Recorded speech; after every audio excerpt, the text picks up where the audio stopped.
Hello, I'm Martha Sears. And I'm Christine Betzold. As a certified lactation consultant, I worked in my husband's office. He's a pediatrician, helping those mothers solve their breastfeeding problems.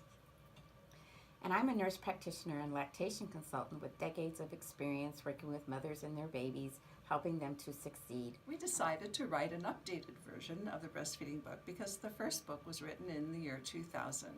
We get so many of the same questions from breastfeeding moms and expectant moms that we decided to make our book better. And today we're here to share those answers with you. You know your baby's latch correctly when it doesn't hurt, although I will say it's common in the first few days to have some minor discomfort that lasts a minute or less. The baby's mouth should cover much of the areola. The mouth should be opened wide. The lips are flanged. If it's still hurting, then there's something else that's wrong. Have your baby checked. Maybe they have a tongue tie. You will know your baby is hungry by some very specific cues. If you wait to think your baby's hungry until he's full on crying, you've waited too long. The first cue is if the baby is waking up. Babies usually wake up hungry. The baby would be looking around, licking his lips, sucking his hands, brooding, and then after that would become the restless arms and legs, and then some vocalization, trying to get your attention, and then that would escalate into crying and then screaming. If you don't listen, you will get an earful. Okay, frequency and length. There are two ways to answer that question.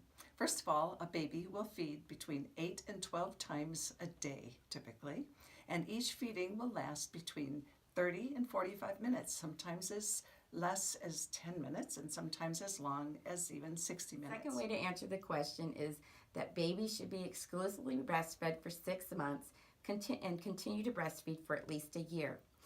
That is the AAP recommendations. The World Health Organization recommends exclusive breastfeeding and continued breastfeeding for at least 2 years.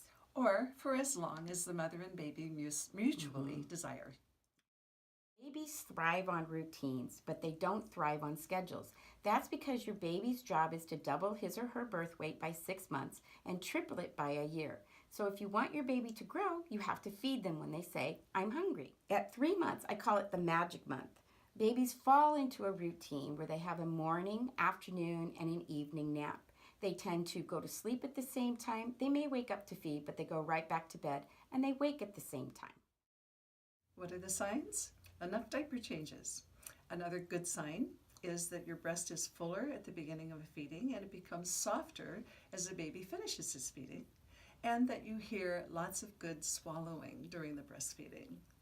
But the most sensitive sign that your baby's getting enough milk is weight gain. Your baby should gain 1/2 to 1 ounce per day for the first 3 months of life. When your baby's feeding more frequently, 2 things could be going on. One is a growth spurt. There are 2 to 3 in the first 6 weeks of life, another in the 3rd month, and another in the 5th to 6th month. The baby is gaining more rapidly. That's why they need to eat more frequently. A cluster feed, however, is a phenomenon that happens generally at the same time every day. They have several feedings in a row, followed by a 3-hour break, where they usually sleep. The biggest cause of breastfeeding failure is what you and those around you don't know. This book is a tool that we believe will help you succeed in breastfeeding.